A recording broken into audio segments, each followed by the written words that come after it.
Maithili express की शानदार प्रस्तुति।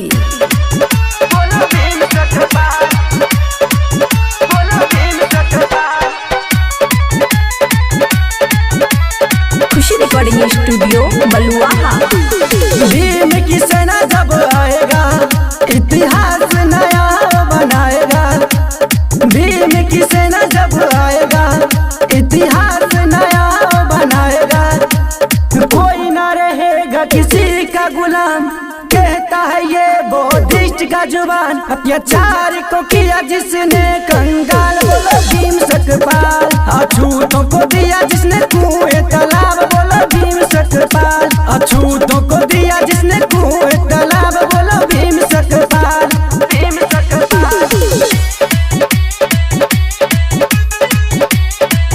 बोलो भीम सतपाल।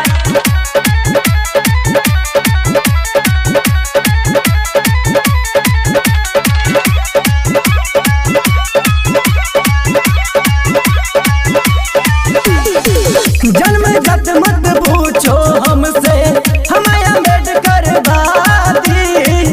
कोई न जात पात दुनिया में, सब है मेरा भाई, सब है मेरा भाई।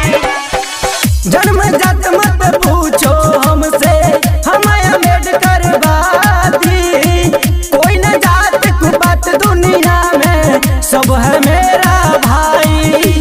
दलित परिवार अम्बेडकर महान, जिसने किया संविधान का निर्माण।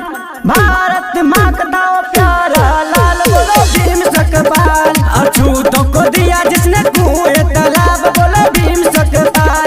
अछूतों को दिया जिसने कुएं तालाब, बोलो भीम सतपाल। बोलो भीम सतपाल, बोलो भीम सतपाल। खुशी रिकॉर्डिंग स्टूडियो बलुआहा। बौद्धिस्ट किशोर सबको बताए, बात सुनो ध्यान से। गुण उनका गाओ जिसने जिन्हें सिखाया शान से, जिन्हें सिखाया शान से।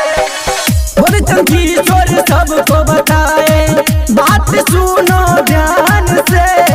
गुण उनका गाओ जिसने जिन्हें सिखाया शान से। सुन लो अत्याचारी बदल लो ईमान, सोया नहीं अब जगाई निशान। ठोका पूरा जिसने विश्व में ताल, बोलो भीम सतपाल। अछूतों को दिया जिसने कुएं तालाब, बोलो भीम सतपाल। अछूतों को दिया जिसने कुएं तालाब, बोलो भीम सतपाल। भीम की सेना जब आएगा इतिहास नया बनाएगा।